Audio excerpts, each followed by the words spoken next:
We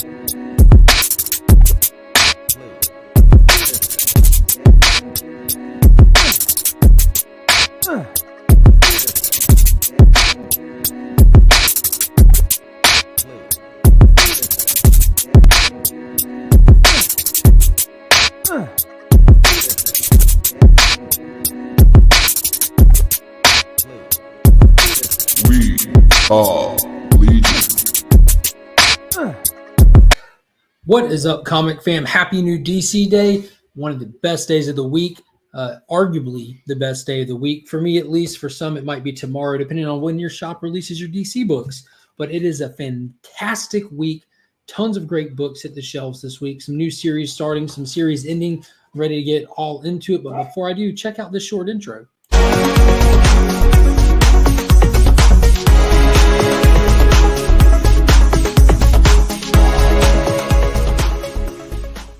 So it's a special day today. Not only is it new DC Day, but for the first time in a long time, I feel like things are almost back to normal because joining me here today on the Tuesday Live is none other than my brother from another mother, Ryan. Welcome home, my friend. What is up? This is exciting. This is awesome. So for those that don't know, when Ryan before he has the job he has now, he had a content schedule that he was doing. And him and I, every Tuesday, would be over here talking pre-spoilers, like not giving spoilers, just stuff, hanging out for a little bit. And then every Friday, we would be on his channel for pre-weeks and kind of adding to the discussion and going from there before eventually spoiling everything on Sundays. But we had an awesome schedule going. But life happens, schedules change, but luckily we have you here today. Yeah, I'm excited to be here, man. There's pollen raining out of the sky, and it's pretty much destroying me right now. But I was like, I had to switch my schedule around for some things going on in life, and so I was off today. I was like, regardless of pollen and everything else in the world, let's do this because I'm always excited for new comic books, you know? Yeah, and from where we were talking, you had a chance to read at least one I know of. Yeah, the only thing I've read so far today is Batman Beyond, The White Knight. And I think it's really interesting because I haven't read any of the White Knight stuff, and I think you're kind of a fanatic about it all. So it'll be interesting to see like how divergent it is, you know, because I do have questions. Yeah, there's a lot divergent about it, and that's what's so good about it. It would be classified as Elseworlds if they were still using that banner, but because they're not, it's just simply Black Label, which is the same thing. I don't know why it's so difficult for people to grasp. I know, right? I don't think it's difficult. I think that they just wish it was difficult, and they pretend and proceed as if it was difficult, but it's not. It's definitely not. So I meant to pick it up. I can't believe that I forgot it. I'm going to have to go back and get it or message Paul.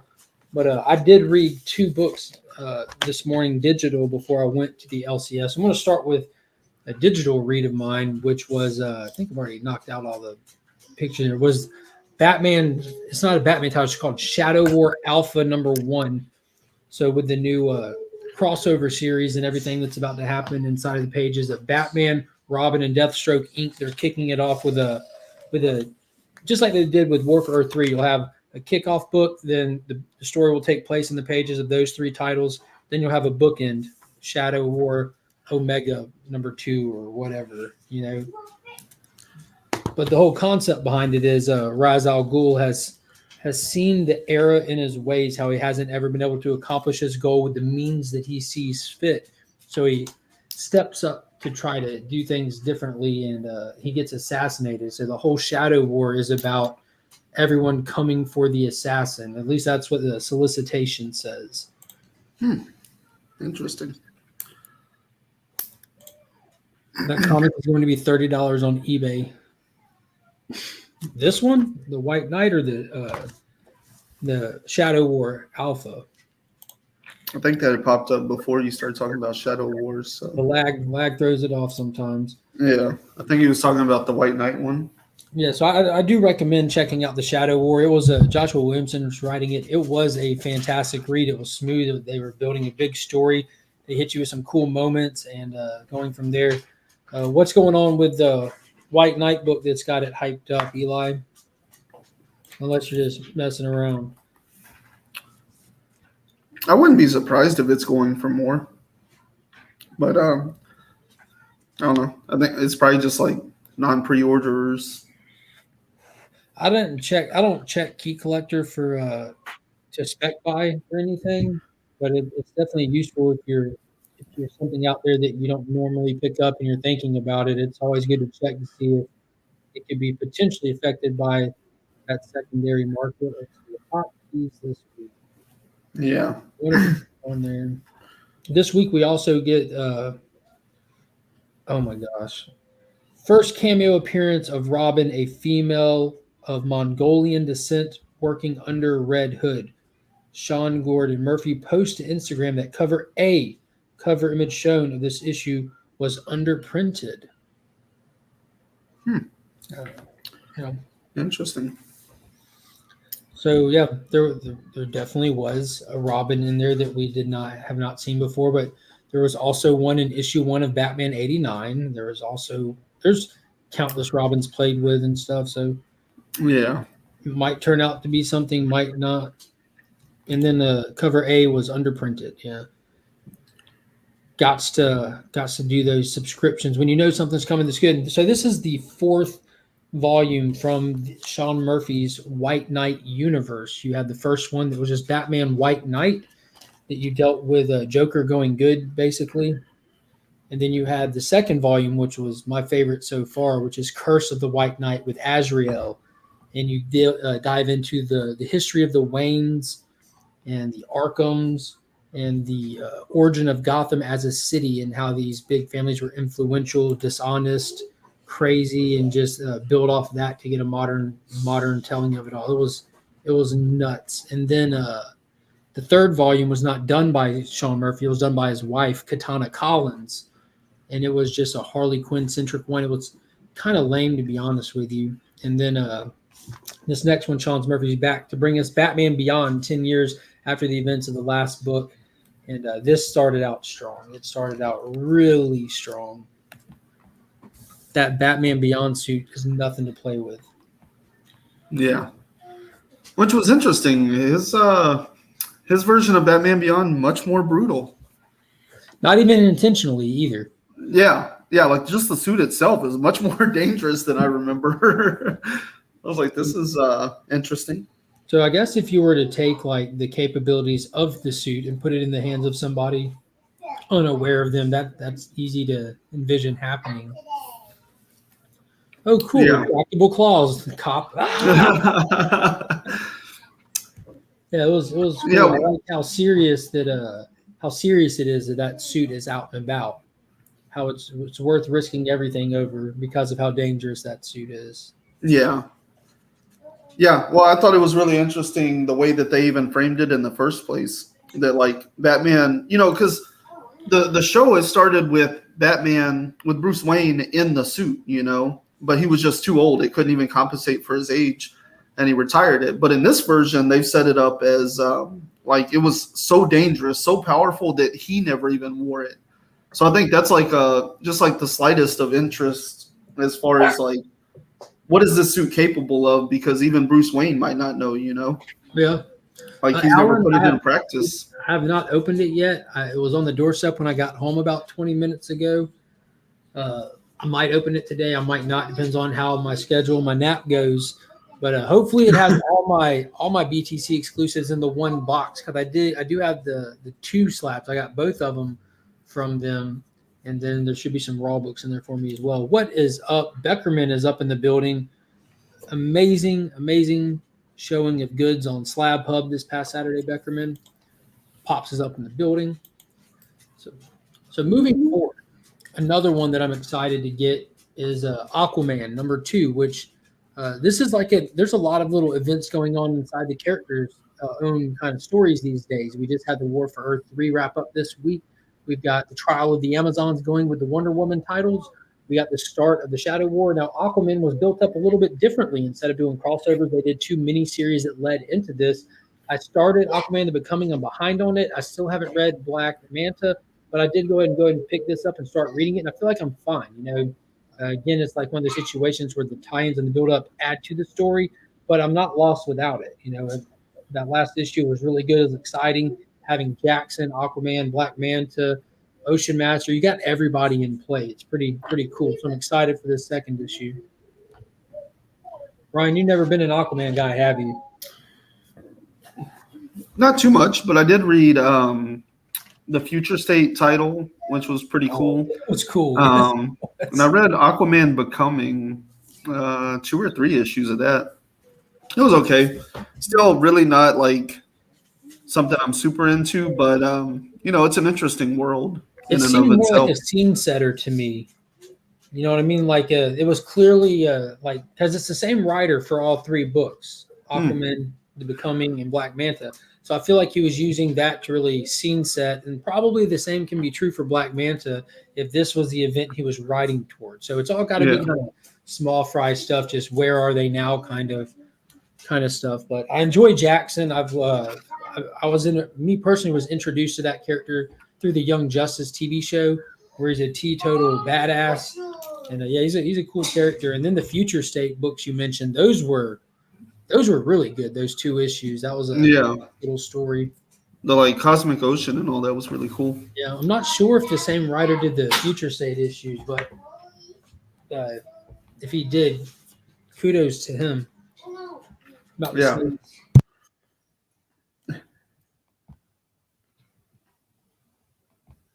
Oh, excuse me. Beckerman said he hasn't read an Aquaman book in years. Aquaman. I read a good portion of the Rebirth stuff.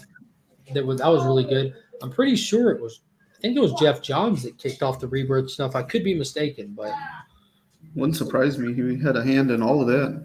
Writer or something. But it was good. I enjoyed it. Next up, and this one was hard not to be my blind pick of the week over on the Comic Vets channel, but it was definitely my runner-up, and that's the return of Swamp Thing. It was on a very short hiatus. It was originally slated as a 10-issue limited series, but what they're doing with these limited series, they're basing it off of sales. If they perform well enough, if there's an obvious demand for them, they'll go ahead and get you set for a second limited series. But they saw it was already in the good with Swamp Thing early enough on that they just extended it to 16. So we're good on it. Alan Collins' daughter's showing up in this one. Oh, really? Yeah, that's her on the cover. Oh, okay. I'm excited to see how that gets added into the story, because we've seen Alex show up in pretty much almost like Mother Earth astral form. Like he's not alive, but his essence was present to try to steer and lead Levi when times it was needed. Yeah. Yeah, I thought it was really cool the way that they brought him back into the whole thing. You do not need to. TM, you can pick up this book and figure out where everything's going on and what's happening. The books are pretty self-contained to their own volumes. They definitely do build off each other. There's, some dynamics that you might not. It's one of those things you'll be happy that you did, but you're not going to be lost at all if you don't. Yeah, I've never read any of the White Knight stuff, and I read this one, and there's there's 2 editor's notes in the book. Right at the end, they give you an editor's note, but it's about a book that's not even out yet, so you can't be faulted there. And then toward the beginning, there is an editor's note that says, see, like, White Knight issue whatever or something. So it's pulling from something that happened way back in the beginning. But honestly, it didn't even I didn't even feel lost. Like, if you have a basic working knowledge of the Batman mythos and Batman Beyond, then you're good to go. There was nothing confusing about it to me. And in all seriousness, in all fairness, if this is your introduction to Batman Beyond, it seems like a proper introduction. This is its own telling of the story. But if you this is the introduction of Batman Beyond to Sean Murphy's universe. So he's never been seen in here before at all. Sean Murphy's version of Batman Beyond first appears in this issue 1 today. Start with Action Comics number 1. Yeah, I don't know. I was actually thinking about that. I really don't. I mean, I could see how it would work for like a newcomer to Batman Beyond, but part of the, like the reveal of like who's in his head all the time, like I thought that was really cool, but it's mostly cool because I already know who that character is. Maybe like, I don't know. I feel like the show did like kind of help me navigate the Batman Beyond stuff a little stronger than I would have without it, but I could see how it could be beneficial to somebody's first time with Batman Beyond. Yeah, like I said, it'll add to your experience, but you won't be lost without it. Yeah. There Yeah, might I be really some like stuff how they talked about the corporate side of things, because I've been watching Succession, and that's essentially what Succession is. It's like this guy built like this multi-billion-dollar company, and now like he's on, his health is in and out, so like the rest of his family and everything is like kind of they're trying to figure out who's going to take the throne basically. And so like you have all these moments where they're like trying to gather up votes from like shareholders and pull together enough votes on the board to like vote him out and things like that. And so that little like drop there in this book, that to me like was really cool because that's kind of like where my headspace is right now from watching Succession. So I kind of like get like what they're talking about with like how he could have just like pushed him out and everything else. Yeah. And I thought it was kind of interesting as well to see like he was trying to be really altruistic with his actions, and you hear people say it a lot in the real world, like, why doesn't this person do that action that he took with his, and you see how quick and easy it is to backfire and actually be counterproductive to what you want. It's easy to say somebody should do something, but the reality of why they don't isn't always what someone might assume. So I thought that was pretty cool that they actually pointed that out. Yeah. Yeah, it was really cool how they, like I kind of said in the message, like there's just like so many layers. That's what made this such a great read is like, it wasn't one of those things where you kind of go through like an A plot or something, like there's so many little things they're setting up all the way through it that there's no way that this story could just end in the next book. Whereas I read so many books where it's like, okay, this was so simple and straightforward. They could literally wrap up the entire story they set up in one more issue, And this one, it's like, oh no, this has to be like 5 or 6 issues minimum to like get into everything that they just started to unravel. And on top of that, like the dynamic of Harley Quinn, because she had her own volume, Batman, White Knight, Harley Quinn. So there's actually a lot of depth and detail to her and the dynamic in her household that you obviously kind of get an understanding of, but you don't know the complexities of it.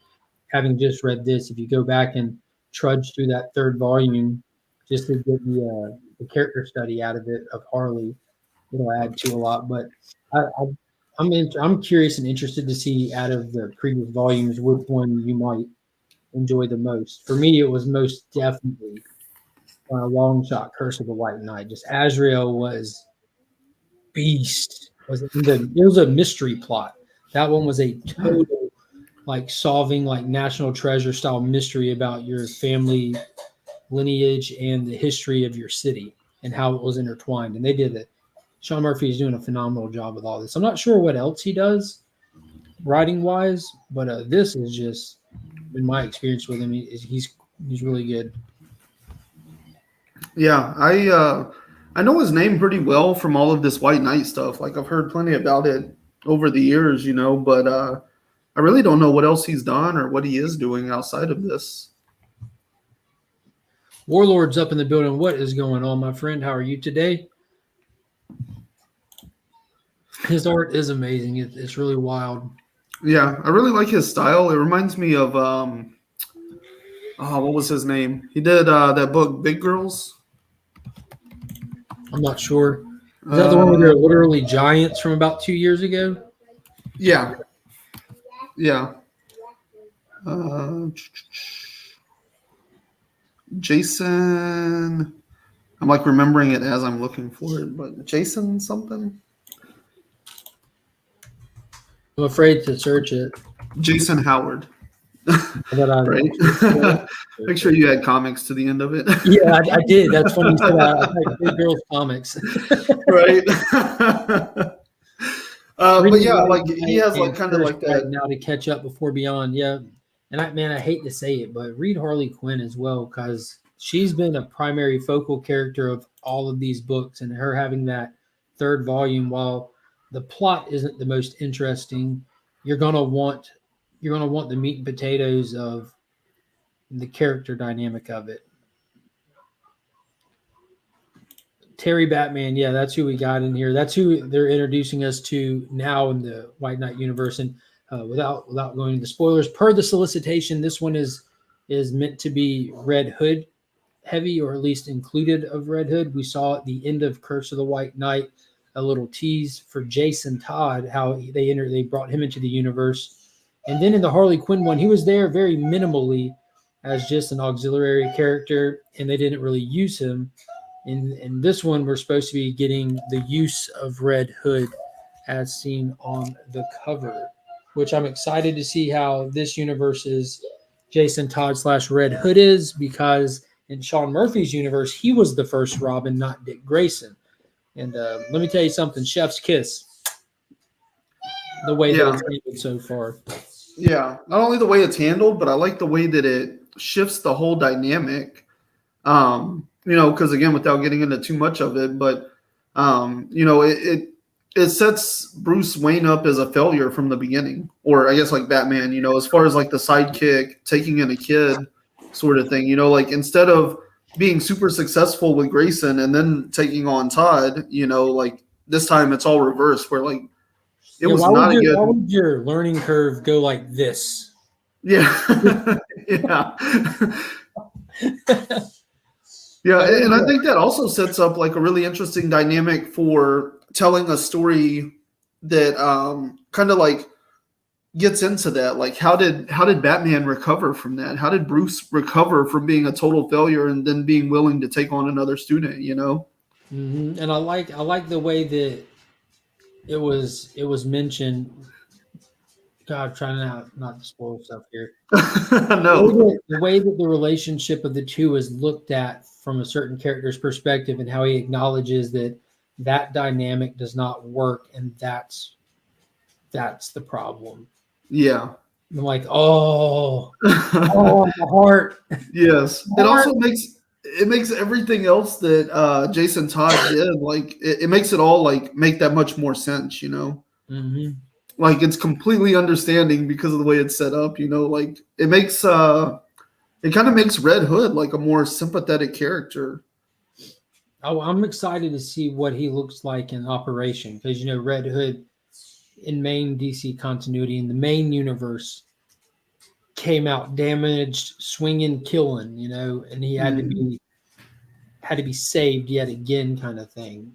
So is Sean Murphy's Red Hood going to be going through those same strides? Is he going to be an aggressor? Is he going to be a vengeful vigilante? Is he going to be out for justice? We don't know. I'm excited to see, though. We got Kevin Vidini from Superpower Review up in the building, and if you guys have not already, be sure to sub him up and check it out. He's got a giveaway going on right now, sponsored by our good friend Sector 2815. A lot of good stuff going on, some slabbages, a bunch of Batman stuff, a whole lot of Batman stuff. Just get over there, watch the video, and leave the correct hashtag to enter. Brother John is in the building. What's good, brothers and sisters? Back on the real work grind, but wanted to drop in and say, hey, well, I appreciate that, Brother John, and looking forward to you getting on board and seeing you in person and giving you a big old hug over at Heroes Con. I purchased my tickets early this morning. Me and Pops are good to go. Looking forward to meeting you guys there. That's going to be fun. It's in North Carolina. Ryan, you should come. Oh, yeah. Yeah, just pick up the hop, skip, and jump away. Yeah, you're not as close as Rob is, but you're pretty close. You're not in California, but you're close. Might be closer to California, to be honest. Probably, depending on what part of Texas you're in. Mm-hmm. So the last book I picked up out of the DC ones, and again, I have to pick up that Shadow War. I want to participate in that event fully, and because I'm sure it's going to be absolute blast. And when it's all said and done, if I want to get it out of the house, you can just sell the whole event off for pennies on the dollar and give something back to the community. But anyways, War for Earth 3, number 2, which is the finale to the crossover event with the Crime Syndicate, the Suicide Squad, Rick Flag's Suicide Squad, Wally West Flash, and the Teen Titans Academy. It all comes down to this issue.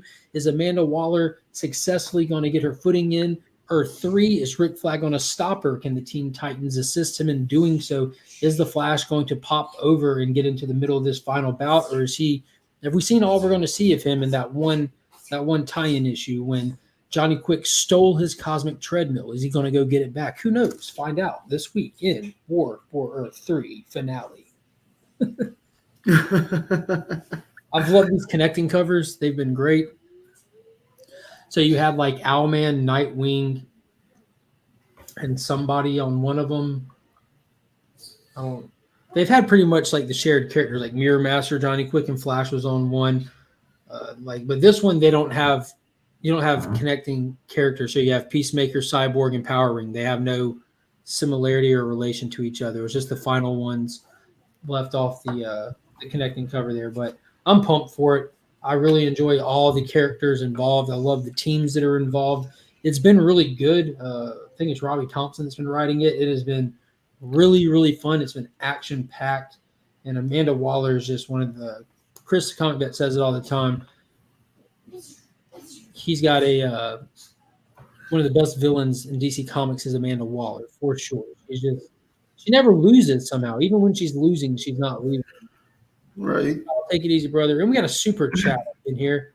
Get a book on me. I appreciate that, Kevin. I most definitely will. I will find a Venom or Spawn book or something to pick up in your honor. Super chats are always welcome for those that don't know. Much love. Thank you. Thank you. And for that, we'll put up this creepy picture. That's what five. There you go. Thank you so much.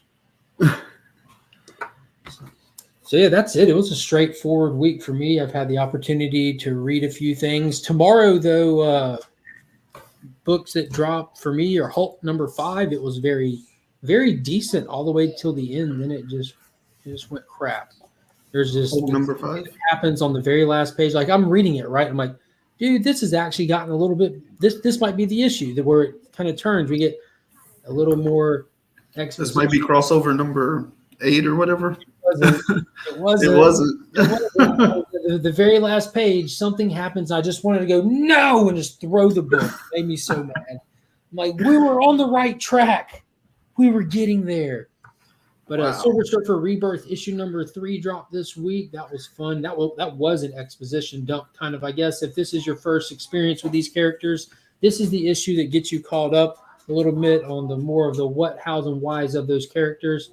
But it also gave us a good reveal in it. I've been enjoying it thoroughly. And what's the other one that I read? I haven't got to buy them yet, but I went ahead and read them. The last one was Hulk. It was good. Whatever it was really good. Ghost Rider number 2, Holy Potatoes. That was phenomenal. This is it. This is the new Immortal Hulk. That formula that they were trying to replicate, where you just take the character, you retool him, you horror twist him, and you take the time to write it well. The story matters, not just the flashbang pals. Ghost Rider number 2, highly recommend. Wow. I don't even know if I heard about that first one. It came out a month ago. Really? What are the odds? Yeah, it was good. I recommend checking it out. Like you would like it. It's good. Like, do you remember like when I kept like belittling y'all for not reading Immortal Hulk and like just jump on only 15 minutes in. Oh, has that ended? Yeah. So this is the start of something that's potentially going to be like that, where people are like, dude, this is a damn good read. This is Ghost Rider done full on right. Like they're leaning into the horror elements. They're definitely playing inside of the genre and taking advantage of it. And it's just it's cool. It's really cool. Who writes that one? Do you know? I wish you wouldn't have asked me, because I don't know. I know that Cale New is getting the A covers though, which is a huge congratulations. You know, he's been like a variant cover artist for a while, and he's been pulling B covers over at DC, and he landed the A covers for Ghost Rider, which they are gloriously cool. Benjamin Percy is writing it. Apparently, he was the guy that wrote the previous stuff for it, so he's very familiar with the character and obviously very versatile with him, because this seems really fresh, but absolutely what you'd expect if you had Ghost Rider explained to you, you picture like this genre story, and that's what they're doing. Yeah. Pulling no punches. Isn't he writing the current Punisher that everybody's into? I don't know, but that was also really, really. And he also wrote the Wolverine book that was under the Hickman X-Men stuff, and that was one of the titles most people talked about. Let's see, when did Punisher? And if you ever find an interview with him, like, listen to that voice, man. Like, when he talks through my headphones, I can feel my boots rattle, you know? He had a deep voice. Yeah, but it's not like he has, like, I don't know, almost a Thanos voice, or like Jason Aaron is really Punisher. Oh yeah, that's right. Jason Aaron is on Punisher, which kind of shocked me that it was as good as it was, because all the stuff that he does, I'm not saying it's bad. It's just the adventures he sends the characters on. Kind of an outlier opinion on that, to be honest. Though most people really like what Jason Aaron does. He did that whole Heroes Reborn thing that people didn't care for. But that was like his first big miss. Like, his Thor run is very highly regarded. But see, I didn't read that. It's just the stuff, like, when I happen to catch someone's name and start paying attention to see what's what with it, it just turns out to be kind of. Yeah, you always get in on at the wrong time. Like that Avengers for everything that's going on right now, that no one really cares too much about the story, but it's a lot of spec buying on it, because you're getting like the first Captain Carter in continuity that's the same one apparently from the TV shows, or the same style version, not Sharon Carter dressed as Captain America, not Captain America Carter, but Captain Carter. I'm like, dude, it's all the same thing. Right. It's all these people that don't own one but got their hands on this one, trying to make this one the one that is monetarily important. Yeah. But kudos to them if they do it. Yeah, I mean, he's a very popular writer. People really like his grip on like continuity and storytelling. But I do know, like, the Heroes Reborn thing, that one was kind of an outlier for him. People were pretty disappointed in that. But like his Thor run, all the stuff with Jane Foster, the Valkyries, like all of that kind of stuff, people absolutely love. And he's doing something on Substack right now that people are talking about quite a bit. Yeah, I missed that one. I'm going to try to check out get caught up on some of that stuff that you suggested to me earlier today with the Substack stuff. Yeah, check out that Spectators, man. Like, it's kind of weird because, like, it's Brian K. Vaughan on his Substack, and he releases like 2 or 3 pages at a time. And then all of a sudden the other day he was like, hey, here's like a full PDF of like all 30 pages or whatever that I've done so far. And like, it just kind of ends, you know? So it is like a little bit weird in that sense, but like every page is like pretty good, you know? There are some pages where it's like just kind of like, you know, showing off how time progresses and things like that. But like the things that are going on are like really freaking interesting, you know, because it's essentially what happens is like it's right after the pandemic. So basically, like right now, you know, people are starting to go back to the theater. These people go into a theater, they hear gunshots, and then what's it called? An active shooter comes into the theater with them, and like topics.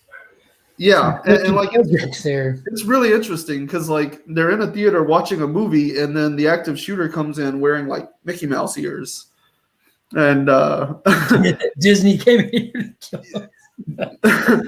Like, it's some very interesting commentary that kind of aligns with my perspective on who Disney is nowadays. So maybe he is saying what I'm thinking. Maybe I'm just making those connections myself. But I would like for more people to read it because, 1, it's free. 2, it's Brian K. Vaughan. And 3, like, I think there's some interesting commentary going on about a lot of what we're seeing today, you know, between like the pandemic and active shooters and all that kind of stuff, you know. So it's a pretty cool little book. I hope more people read it because it has something to say. No, I'm gonna have to check it out. I'm kind of get a little biased at times. I think it's just because I'm more excited about it, again, because of familiarity. But I'm ready to read those 2 issues, and I don't even know the name of it, but Love Everlasting. that one. Yeah, that's some pretty cool stuff too. That second issue reminds me a lot of like Hateful Eight as far as like structure. Like it just meticulously builds and builds and builds, and then like everything just like hits the fan at the end, and you're like, whoa. So it's a pretty good thing. The first one is like reminds me kind of like WandaVision or something, where like you're kind of like slipping through these different like realities and time streams sort of thing. I guess like different lives, but you can tell there's something a little bit bigger and more nefarious going on beyond what the characters are experiencing as they're trying to figure it out. Well, I'm definitely looking forward to checking it out. Well, man, I'm hitting about a little bit over that half an hour point. Keep it digestible and rewatchable for those that might not have caught it while we're live. I'm going to bounce out here. I know you got plans coming up in just a few minutes. Yeah. Getting on the precipice here. I've been trying to be time conscious. Don't want to take advantage of you. Want you to want to come back. I always want to. For those that aren't aware, if you're catching us on the rewind, you got exactly 1 day left. In case you're considering joining the channel, there's the channel members giveaway for this month. We got a stack of books from Big Time Collectibles, exclusives, and all that good stuff, as well as that We Live bundle of stuff that gets you completely caught up until this very point, and all the We Live stuff sent by the Augusta Book Exchange and the JLA Avengers Hero Initiative Special Edition collection of George Perez and Kurt Busiek's amazing story that too hot to get, $250 value trade paperback right there. So that's the giveaway for this month, and good luck to the winner. And thank you to all that support the channel. Thank you to all that subscribe to the channel, and thank you to all that are channel members. And until next time, guys, as always, I'm Mark. That's Ryan, but we are Legion.